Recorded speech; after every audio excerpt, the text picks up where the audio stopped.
Hey, hey, hey, welcome back to the What the Wealthy Do podcast summer series where we're revisiting some of my favorite episodes and some of yours too.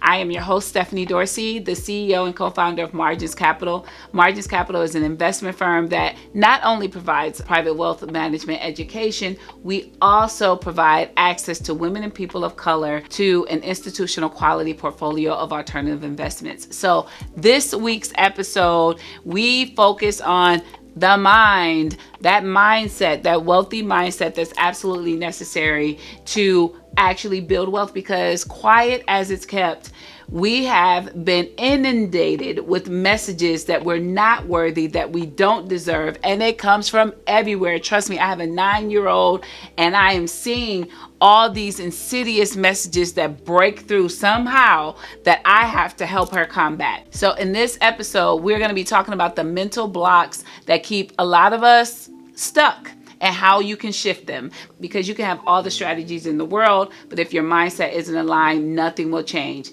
Let me remind you before we hop into it, like I remind you every week, this podcast is intended to give financial education and not financial advice. So let's get into it. Have you ever wondered, there has to be more to the story, right? Like if you listen to the news or whatever, or you talk to a wealthy person, they're like, yeah, I got a little lucky and I just, yeah, I do a little savings here. Like, oh, I make sure I only buy from Walmart and things of that nature. And it's like, okay. But it seems like there's a little bit more to the story. Well, I'm here to tell you there is more to the story, but that doesn't mean it's hard. It doesn't mean it's a very complex story, but there is certainly more to the story. And that's what I set out to learn. And it's part of the reason why I went to law school, because I was like, oh, okay, lawyers got money. I should, that'll be my key. And I got there, I was like, this wasn't a move. And so when I gave myself permission to go to business school, it was important to me to go to a top 5 business school because I wanted to be in the room where wealthy people reside.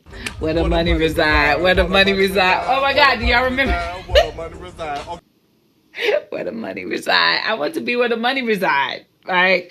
Oh my God, Google that if you don't know what I'm talking about. But so, and I'm happy that I got to go to Kellogg, because Kellogg was a place like that. I mean, I was in school in my class, like there were people, and I hate when people say like when they allude to people, but I am gonna name drop a few. These are not necessarily my friends, but it just lets you know who was there with me. So there was a person there who was an heir from the Coors family, beer, Coors, Coors. Also, my very, very good friend, his family business was valued at north of $150 million. I'm not going to drop his name because he would be mortified and he's probably listening to this, but he is actually good friends with an heir from the Ford family. So there was, it was where the money resided. And I wanted to be a part of that number, and I was, and it was great because I learned a lot. Because listen, I'm a little black girl from Saginaw, Michigan, first generation college graduate. My family certainly didn't know any billionaire families. We certainly didn't know any centimillionaire families as well. So it was important to me to get access and just to have those conversations. And those conversations are different. And so what I've learned by interviewing people, reading, observing quietly, being a little spook by the door, is can be broken down into a very simple framework where you can call it the 4 M's, right? And so the way I look at it is there is an umbrella M, which is the money mindset. So the mindset about money. And then underneath that umbrella, there are 3 columns. Their mindset about how they make money, their mindset about how they manage their money, and then their mindset about how they move their money. Obviously, these podcasts are only 15 minutes long, so we're going to talk about the money mindset today. So let's get into it. There are 3 components to the money mindset, to the wealthy money mindset. The first one is they believe that they deserve to be wealthy. The second, they are confident in their ability to create wealth. And the third, they understand the role that risk plays in building wealth. So we're going to talk about each of these 3 components. The first one. So I always knew that I wanted to be wealthy. Like, I did. Like, I was just like, yes, I belong in boardrooms. I belong on first class flights. All these things. But if I look at the vast majority of my career, like, let's say post law school, or actually, let me just look at the 10 years that I spent at Capital One. My actions did not line up with that so called deservedness. And so I realized that even though I grew up in a home where I was safe and I had parents that built me up and taught me things and told me that I could do or be anything, the problem is the external messages that we're getting run counter to that. And sometimes they're louder. Oftentimes they are louder. So, like, the systemic messages. I deserve wealth, but I don't deserve to make the same dollar that my white male counterpart deserves to make. If you look at movies, if you look at the news, if you look at even some of the ways that our family lives or our parents live and some of the messages and some of the things that they say to us, it doesn't really line up with you deserve wealth. And sometimes it's really hard to reconcile that. And I'll be honest, I still struggle with this one.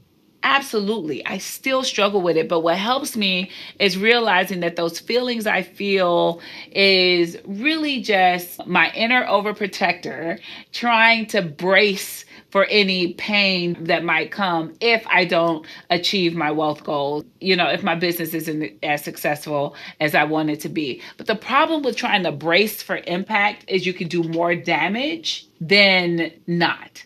Let me give you an example. You'll hear all these stories, but if you know anybody that went to business school, there was a lot of social activity. And so my first year of business school, we had a ski trip. We went to Vail. It was my first time skiing. And I remember on the second day, I was going down the hill and I must have stood up a little bit because, you're supposed to keep your knees bent. And next thing you know, I was going down that hill and I was not on my skis. I was rolling down the hill. And I remember like, oh hell, well, I guess I just better go with it. And I think I must have rolled like 10 times. I had like 10 revolutions. I just went with it and I just let my body keep going until it was time to stop, and it stopped. And I looked up and both my skis were off. There was a ski 10 feet over to the right. There was a ski 5 feet over to the left. And I remember doing kind of, like a full systems check. Like, am I alive? Like, first of all, can I see? Can I think? Like, what day is it? All right. Okay. Can I move my fingers, my feet, my legs? Like, and I was like, oh, okay. I didn't die. I'm good. And I got back up and got back in my skis and skied my little self downhill. Now, don't get me wrong. I was done skiing for the day. But the next day I went back out and I had a beautiful day skiing. All that to say is if I tried to brace for impact while I was rolling down the hill, I probably would have broke something. I probably would have hurt myself, right? But because I was open and in flow and I let my body do what it do, I was able to get up, ski, and then ski down the hill and then go back and ski the next day without virtually any pain. I don't remember any pain at all. So all that to say is, yes, our bodies, we each have an inner overprotector because of how we grew up.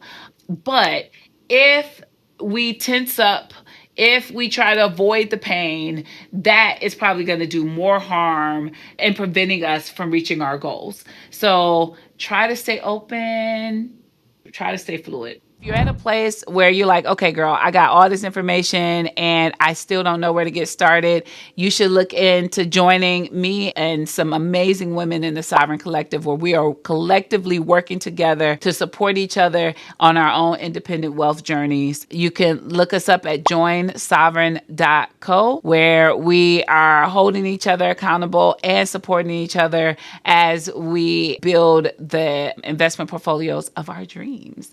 Okay, so there are a couple of things I want you to reflect on. The first question is, so what is your wealth goal?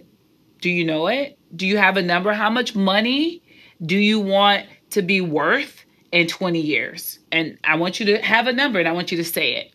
And then the second question I want you to ask yourself and reflect on is, what comes up for you when you say that number out loud? What thoughts are going through your mind? What comes up in your body Like, what happens when you put that number out there in the universe? And then lastly, I want you to think about, what are you actively doing to reach that goal? So I want you to examine whether or not your actions align with your words. Okay. All right. I mean, the goal is to get to a place where you can say the number with your chest and mitigate or manage any type of anxiety or scary feelings that come up.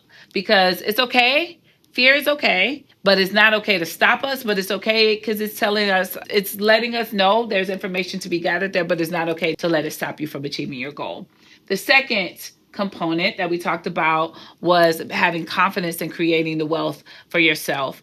When I first started working as a lawyer, I thought I had to know everything, which is like virtually impossible. I was a baby lawyer, but I did. I was so afraid. And if a partner asked me a question, I was like, oh my God, I should know this right off the top of my head. And you can imagine the a level of anxiety and stress I had for the first 6 months. And then I realized, like, oh, wait, I don't have to know everything in my head. I just have to be able to find the information quickly, right? And so I was like, oh, that opened up something for me, because now I realize, like, oh, I just need to be resourceful. I don't have to be, quote unquote, the smartest person in the room and know all of the facts. And knowing that, I implore each of you, if you are questioning your ability to create wealth for yourself, think about something in your past where you had to learn something new or you had to overcome something challenging. And just remember that. Whenever you're feeling away, like, oh, I can't do this, remember, like, oh, I can do hard because I've done hard before and I didn't die, right? And so I want you to call on that. So the questions I want you to reflect on for this confidence component is, on a scale of 1 to 10, 1 being least confident, 10 being extremely confident, how confident are you in your ability to create wealth for yourself? And then the second question I want you to ask yourself is, what comes up for you when you say that number of confidence, right? I want you to know what you're thinking, what comes up in your body, what do you feel? And then the last one is, what experiences can you draw on or draw from as evidence of your ability to figure this out? Because I know you got them. You a black woman. If you're a woman, listen to this. If you're a marginalized person, if you're a woman, certainly if you're a black woman, I know you got them. You have to. So, okay. The last and final money mindset component is risk.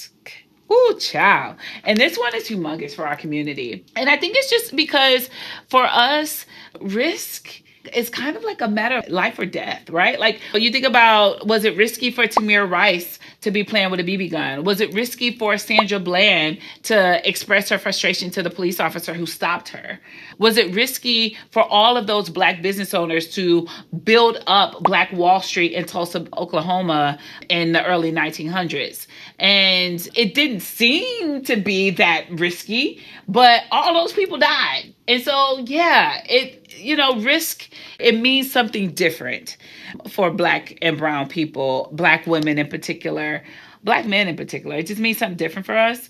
And so understanding that, that's cool. You understand that. However, the primary way to build wealth is through managing risk. And here's the thing. If I think about my career, my postgrad, when I came out of undergrad, like, my placement on the risk curve has changed in various seasons. Like, someone would argue that it was very risk seeking for me to leave the law and join the Peace Corps. I wouldn't argue that, because I was 26 and single. Like, I mean, obviously as a 47-year-old, I know, like, I didn't have much to lose there, but I certainly was very risk averse during those 10 years that I spent at Capital One. And now, as a business owner and an investor, I'm quite comfortable with risk. And a lot of that is because knowledge. Like, I understand, like, girl, if you want to get your goals, like, you have to get comfortable with it. And also, my confidence comes from the evidence that I talked about, all the things that I've been able to accomplish in my career. So that's helped me, which, it's not surprising that most millionaires are made in their late 40s or 50s, because you get to a place where you have the evidence of, like, oh, I know what's going on. You know what I mean? And so here's your reflection questions for risk. On a scale of 1 to 10, 1 being I'm completely uncomfortable with risk, and 10 being I'm very extremely confident with risk, where do you fall? And then the second question, I'm sure you already know, what comes up for you when you think about that number that you answer for risk? Like, what thoughts are in your brain are coming up for you? How does your body feel? How do you feel when you think about like your comfort level with risk? And then the third question is, what things are you doing with respect to your money that are aligned with the number that you chose? Because I want to make sure that the number that you chose is aligned with reality, right? And then secondly, think about what are the things that you're doing that's out of alignment. Like, so what like doesn't jive with reality? So if I say I'm a 9, but yet I won't invest, or I'm reluctant to invest in certain types of alternatives, like in general, that is out of alignment. So think about that, spend some time with it. Spend some time thinking about all of these questions. I would actually just start journaling them if you like to journal. If not, just really reflect on it, because this will help you. This information will inform you on how to proceed, or the things that you need to work on, or the things you're doing well on your wealth journey. Your mindset is everything. You shift it and your whole life shifts. So start today. What's one money belief that you're ready to let go of? Tell me in the comments. And if this episode helped you, share it with a friend. Don't forget to like, follow, and subscribe wherever you get your podcasts, on YouTube, Spotify, or Apple. See you next week.